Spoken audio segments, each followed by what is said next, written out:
Hello there, YouTube. Today we're going to be taking a look at one of my favorite fighting game franchises ever, Street Fighter.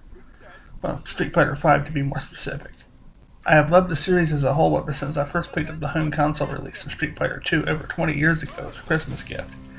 The first 2D fighter I ever got my hands on, and I became enamored quickly with how each character had their own unique flair and playstyle, but no one character was any more or less powerful than the other. Each character was like a weapon all their own. It was up to you to figure out how best to use the tactics and skills at your disposal to maximize their effectiveness in combat. Ryu and Ken, of course, were the exception back in those days for the sake of keeping the series true to its roots, as Ryu and Ken were designed to allow for PvP in the original Street Fighter arcade game, and Capcom gave them identical movesets to balance out the gameplay between two players. As the series progressed through numerous version upgrades that were released as entirely new games, more features became available. For instance, the boss fighters became playable and more characters debuted as each iteration of the game created different balances of fighters in the in-game world. There was never anything really hidden behind cheat codes, and there was never really one hidden character that I can remember that presented a unique challenge to fight, and that was, of course, Akuma in the Super Street Fighter II Turbo Arcade Edition, which was great.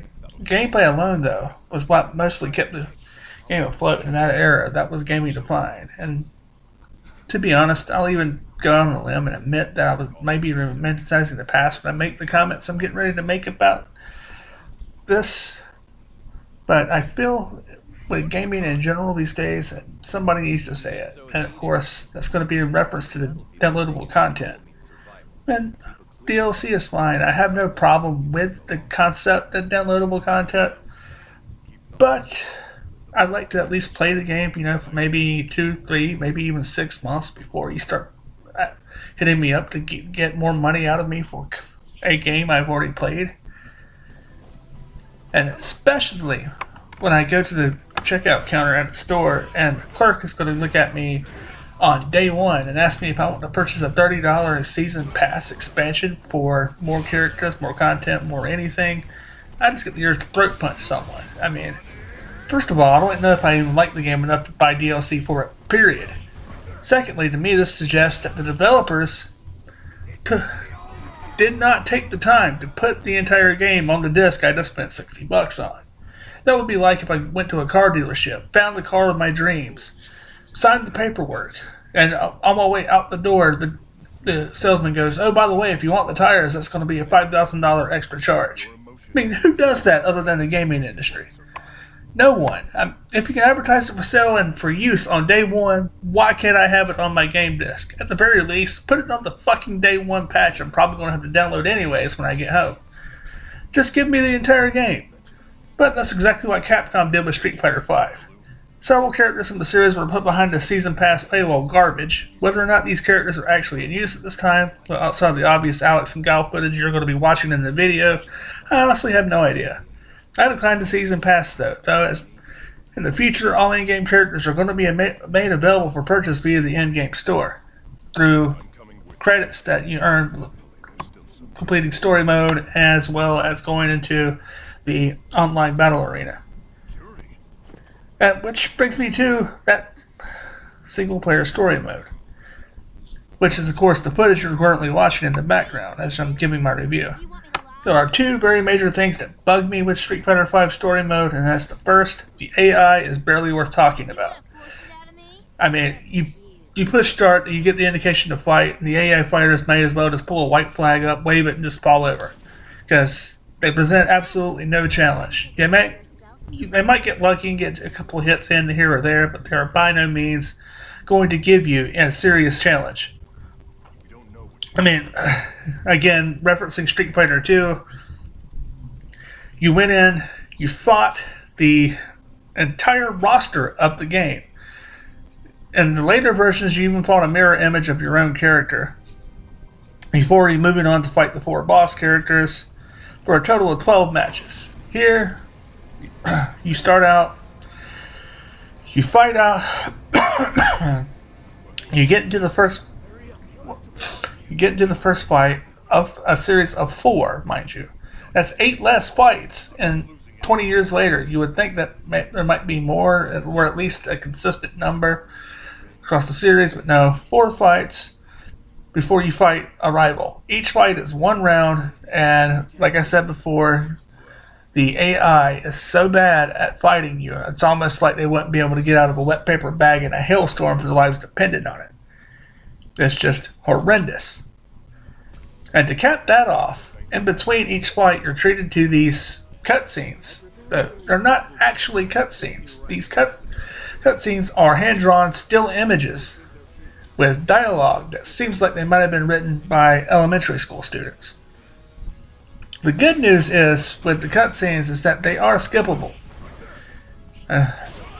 because that reduces your gameplay time for each segment of the story from around 11 to 12 minutes to less than 4, because I honestly feel like the story mode cutscenes really do nothing as a selling point for this game. That's not to say there's no potential though. One player mode stinks, but what's become a staple of pretty much any game franchise these days is the ability to play it online. And that's fine, but I honestly don't feel like that should be the focal point of any game, because you're alienating a portion of your audience when you cut out the single player content in favor of online content. But the online gameplay, however, is still the classic 2 out of 3 rounds gameplay you would expect from any fighting game franchise. Players can either compete in ranked matches for ranking points for the international rank system that Capcom has set up, or opt to have casual battles where the emphasis is more on just having fun after you are eventually challenged, and then after the fight's over, you pretty much just go on with your lives. Capcom also included a menu setting so that while you're browsing and navigating the menus or doing other things in the game, you can be challenged to fights, which makes it seem a little more productive rather than just sitting in a lobby waiting for something to happen. That's a great way of breaking up the boredom of anything else you could possibly be doing, like playing the story mode, for instance. An additional feature that's worth mentioning in this game, of course, you see me using the super moves for both Alex and Guile in the background here. And that's been a staple of the franchise since Super Street Fighter 2 Turbo. But in Street Fighter 5, they added the V system. And what the V system does is it gives each character certain unique skills that they can use depending on how much of that V energy they have. For instance, with the V strike, Ryu, for an example, can parry any one-hit strike, and Bison can absorb a projectile and respond with his own. Under the right circumstances, these can make for great opportunities for variance in the online gameplay, and this can provide a vital counter-attack moment, as does the V block and V reversal system, which can help you get away from a sticky situation or give you the opportunity to respond with a combo when you're getting your face kicked in. And then there's the V trigger, which that uses the entire V gauge over time to augment abilities on how each character performs. Using Ryu again as an example, Ryu's his Hadoukens can become chargeable for a little extra damage and can stun the opponents. Ken gains fire powers and can chain combos together easier. But that's just 2 examples of however many characters there actually are in the game, and how using that strategically can be a great game changer in any fight situation. In closing, I will say that this game does have a lot to offer in the competitive online fighting community. For those that are truly a die-hard fan of the game, casual players, or those who aren't interested in the online matchmaking features will be disappointed for sure, because for whatever reason, Capcom decided to make online gameplay the forefront of the Street Fighter V experience. It does have a lot to offer to those of you, like I was saying. It does have the ability to offer those with the patience and perseverance to endure learning how to play it online.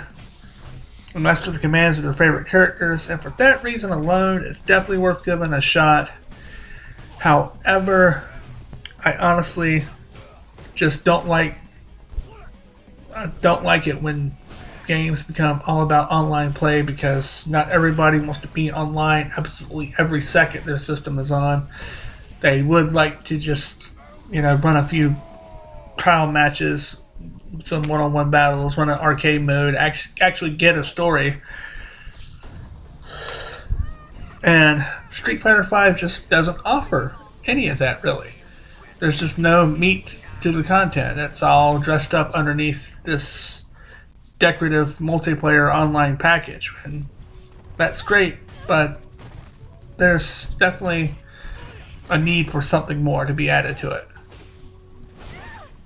And as always, feel free to like, comment, share, and subscribe to my videos for more content from yours truly. And until next time, this is me signing out.